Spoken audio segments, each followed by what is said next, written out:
All right, we'll say good day. And welcome to this transmission at the end of your year of 2020, which we have titled, "'Tis the Season." In this transmission, we would like to share with you the impact, the results, the effects of the change you have made in your energy shift recently, so that you may understand how you have altered the course of your own history in the future, not only with regard to the idea of open contact, but also how you can, through some very specific, simple actions, allow yourself to chart a course more clearly in the direction of the version of Earth that you prefer as you pass through this transition period over the next couple of your months into a new reality as well as a new year.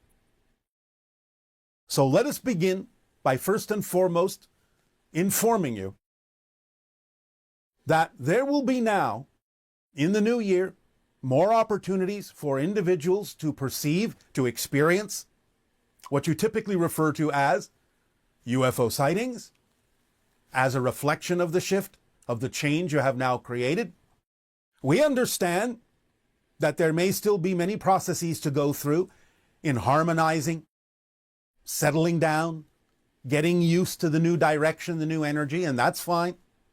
And that may take a little while, but that's okay, because it's not going to stop anything from moving forward. And one of the things that is now far more probable is the idea of open contact with your world and many other extraterrestrial civilizations. One of the things we have spoken of before is the window of contact and the timing thereof, which in general was the years of 2025 to 2033 or 2040, depending on factors that have yet to fall into place. However, now, with this new shift, this new change, this new direction of energy, new vibration, new frequency coming into play in this transition period over the next few of your months and years, our perception as the energy exists right now is that you have brought that beginning of the window back toward you to the year 2023. So you have accelerated the probability that the window of contact may happen a little bit sooner, and also created 2023 to be a new focal point for the opportunity of a few different things. Number one, you may find that there is a high degree of probability in 2023 that you will, as we have said before, discover that life is possible on other planets. And again, it may be simple life. But the idea is that, again, once you discover, once you know for a fact that life can exist on other worlds, even worlds, simply in your own solar system, that will change the mindset of the people of your planet to be far more open to the idea that intelligent life and advanced technological life may exist elsewhere.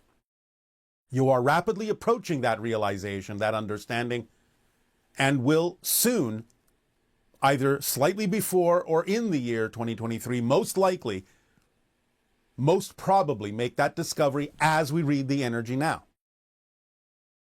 Also, you may find that now that your year of 2023 is a new focal point, a new lens, gathering frequencies and information and energy to itself to amplify and magnify them, that there may be more profound, more recognizable UFO sightings in that year that may be a signal of things to come and how they are accelerating toward open contact. So watch the skies between now and then, but primarily in your year of 2023, pay attention to all ideas that have to do with the probability of life outside of your world. Now, We are also going to share with you a gift in this season of giving that will allow you to perform, if you're willing, 3 very simple acts that can have a profound effect on accelerating you into this new reality. These are fun, they're very simple, easy to do, and if you are open and willing to participate, which is up to you, you may find that you can magnify and amplify the synchronicity in your life in a variety of ways, on a variety of subjects, and a variety of experiences more than ever before as you pass through this transition time into your new year and your new reality. Riding the wave of this new energy, this shift that you have now created. Because this shift is not just in your own nation, but will have profound rippling effects across the entire globe of Earth. You will be presented with an image, a graphic, that represents these 3 little simple acts that you can do. They will be represented not only by our own energy, the energy of Willa Chrissing, and also, for the first time in quite a while, the energy of Anima, one of our own counterparts on Ethasani, that is involved with social engineering, which is her passion, similar to the idea of our passion being first contact, similar to the idea of Willa's passion being the connection and expression in nature as nature. So when you see and perceive this graphic, you will understand. And we will now explain more clearly the 3 gifts, the 3 acts that you can take to expand and accelerate your experience of synchronicity and allow your life to be more full of joy and to expand your experiences to become more and more of who you are. So, first and foremost, as you can see under what we may refer to as my banner, will be the act labeled Make Contact. What this means is, wherever possible, you can allow yourself to participate in what we have already given you with regard to increasing the probability of contact with your little ET cutouts, putting them in your windows and doorways and leaving them there so that throughout the course of the day you can simply recognize that there are beings around you to help crystallize and solidify that you are never really alone in the overall sense, and that when your senses and frequencies match and harmonize with the idea of your connection to beings like ourselves and others, that you will begin to experience more interaction more consciously. But what you can also do to make contact, accelerate, increase, and take advantage of this focal point of energy building up towards 2023 is what some of you are already doing in some ways, shape, and form. Go out into the desert. Go out into the forests. Go out to the ocean. Go out to the areas that are relatively calm and peaceful and isolated, and open up to the idea of contact. You can do it through, in those areas of meditation, you can simply stare up at the stars and open your hearts and send out the invitation more strongly, more powerfully, that you truly are ready, truly open to allow contact to unfold in the way that works the best for all concerned. So go out and make contact. Begin the process in earnest. Take the time to go to those areas where you can be at peace. And you can do it alone. You can do it with a few friends. It doesn't matter. But the intention must be harmonized. The intention must be aligned that what you are doing, no matter what technique you use, using your imaginations, using your creativity, to now more than ever accelerate the idea of open contact by reaching out with your hearts, your minds, your spirits, your imagination, and send out the invitation for those to respond who are willing to assist you,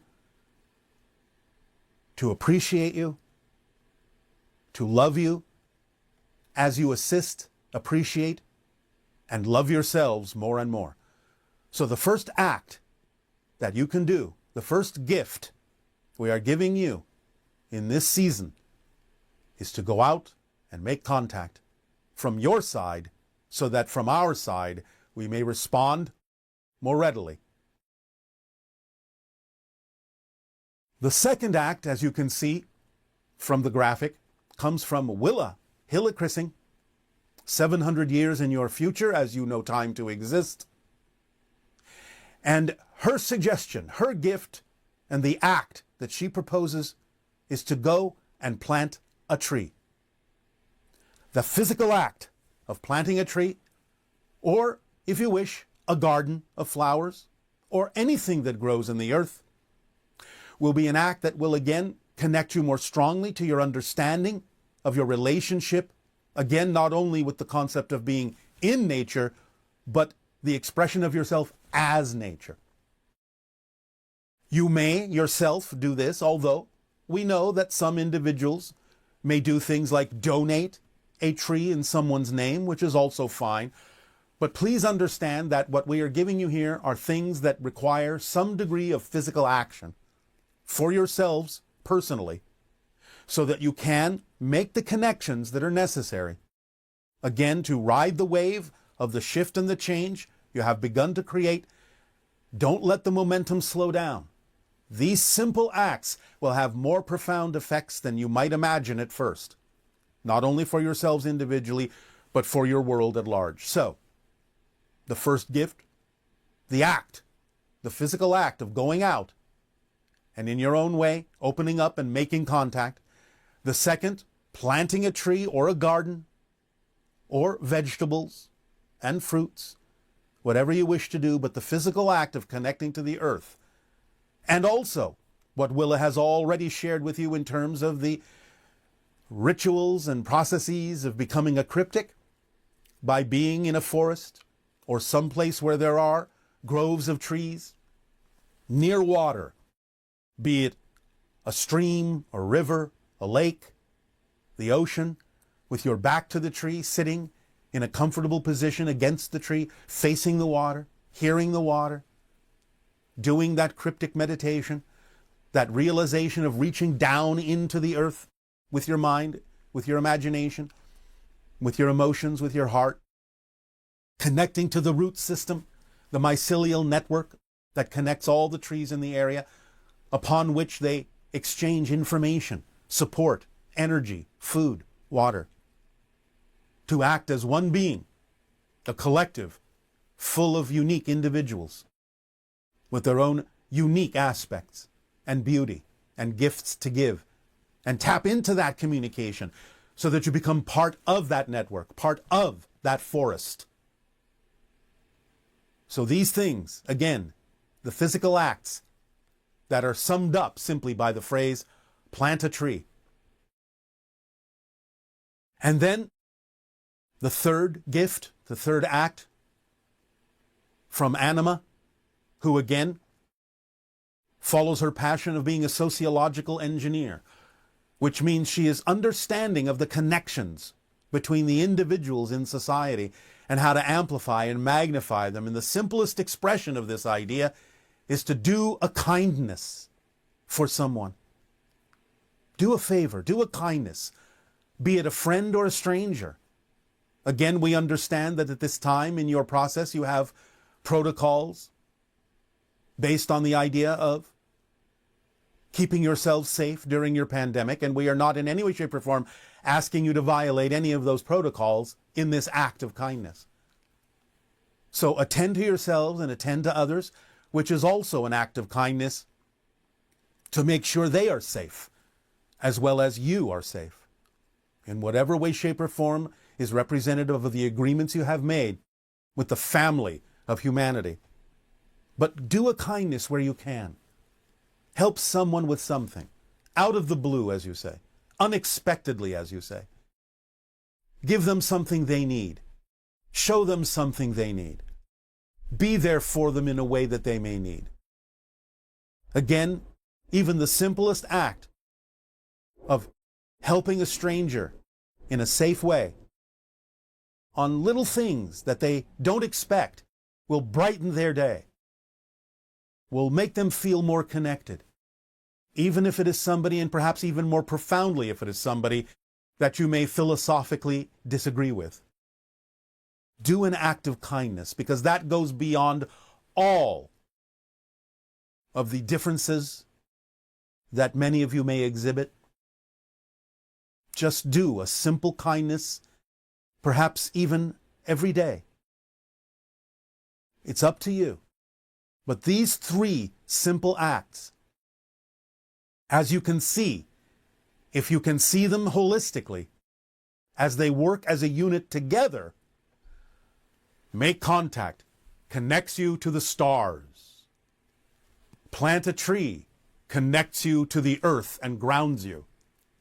Do a kindness, connects you to humanity and all beings in creation, because it is an expression altogether of your willingness to participate through action, in your passion, through unconditional love, the vibration of existence itself.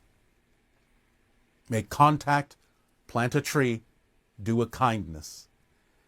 These are the gifts from us to you. And through these very simple acts, will you be capable of accelerating your reality in the direction of the version of Earth that will be far more representative of the joy, the harmony, the love, the creativity, and the peace that always resides within your soul. We thank you for allowing us to present this present to you in the present, in this season of giving. And we ask now in return, in what way may we be of service to you further? Please open your dialogue with your questions and comments, if you so wish. Hi, Bashar. This is Erin from Shepherdstown, West Virginia. And I was wondering if you would describe, metaphorically and or literally, how a tree would experience having a word spray painted on it. Thank you. Well, it depends on the tree, in some senses. It depends on the word, in some senses. It depends on the reason for why it's being done, in some senses as well.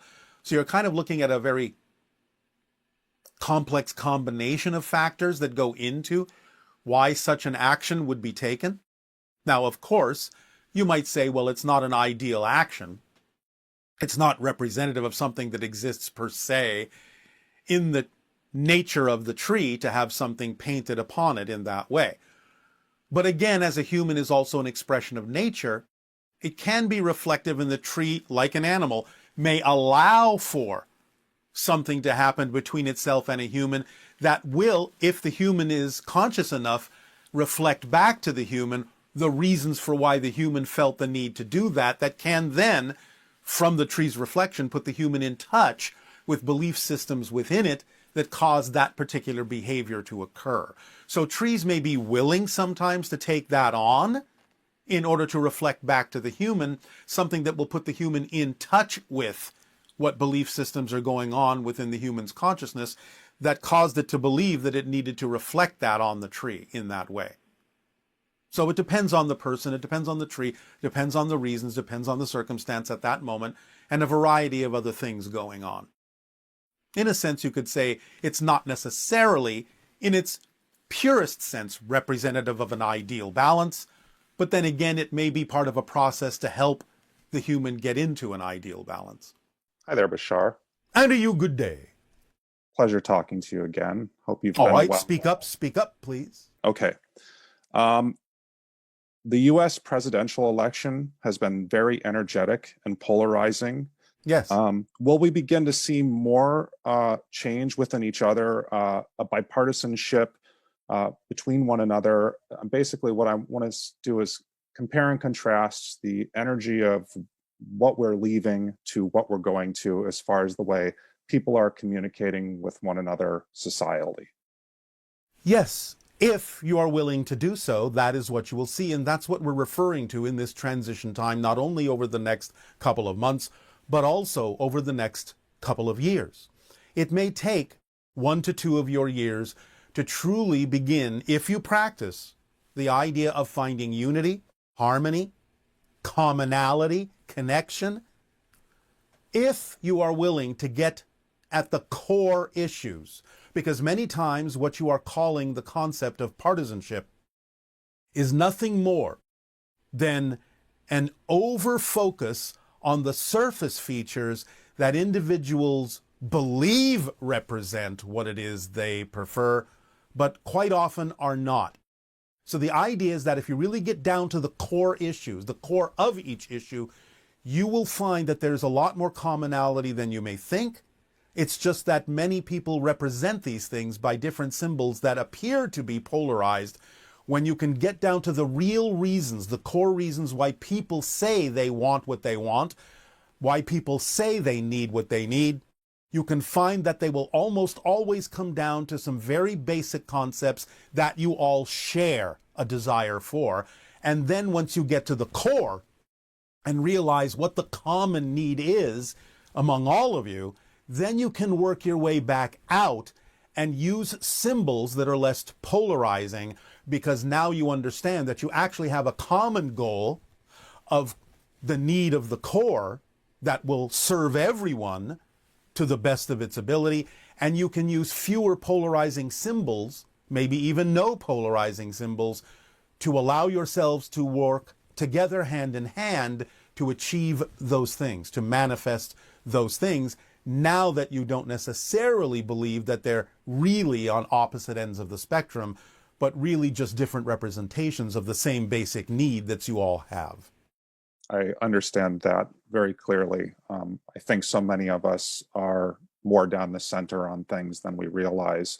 And this actually plays into a follow-up question that kind of goes into, this year we had a lot of discussion about social media. Yes. And our communication, via computers, via social networks, and whether that is helpful or harmful in our lives. Well, it depends upon the person. It depends upon how it's being used, like anything. Remember, when people ask polarizing questions, no offense. Yeah, no, it's okay. But the way in which the question was asked assumes that there is simply only one way to look at it from a different point of view.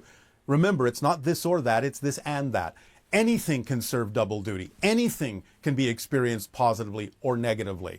So it's up to the individual to understand within themselves how they are using something, why they are using something the way they are using it, to come to terms with whether or not they believe that they can only use it negatively or believe that they can use it positively.